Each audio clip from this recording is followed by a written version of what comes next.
Demolition. Today we're going to take you through some of the setup that we're using on a Tina Arena tour. This is a Soundcraft Vi6. I'm using roughly 64 inputs on it, plus all the 8 Lexicon hardware processors coming in, and a few returns from the Soundgrid system. Roughly about 84, 85 channels on the surface, on several input layers, and you've got your user layer as well.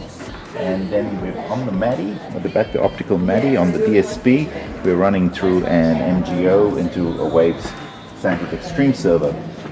And what I've got set up here is a few chains. For example, on Tina's voice, when it comes into the channel, it goes into a C6, then into a Vitamin, then I've got a sidechain vocal rider of the band mix actually, which helps me in very soft songs put her above the mix, and then a de-esser as well.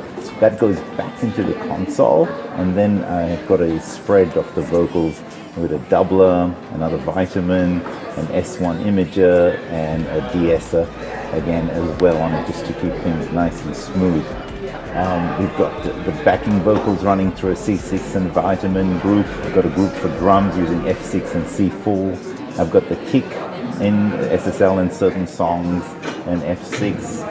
If I go further down, we have the snare running SSL and Trans-X. I've got a bass group, which is CLA2A, and then running through an F6 after that. And the F6 is sidechained to the kick. So a certain frequency of the low end there gets triggered by the kick drum, so the kick and the bass don't happen actually at the same time, which cleans up the subs, especially in smaller instances of rigs. Then there's that, so the bass group, the band group, an F6 on the band group, and the mid-range there is sidechained a little bit to Tina's main vocal. So it's big songs where she's starting to really get heavy and there's a lot of things occurring in the mid-range. It just gives it a bit more space in the PA system to sidechain that out. I think the last thing I have there is a group for the strings, the violins, which is a C6 and a Vitamin. Some of them are on groups on the console here, so some of them are set up in the groups, while others are actually set up directly on the console itself. So on the user layer here, I've got Tina's vocal coming in, and then a direct output going to MADI 61, for example, that's going into the chain of vocal chain that I've set up. That comes back into the console.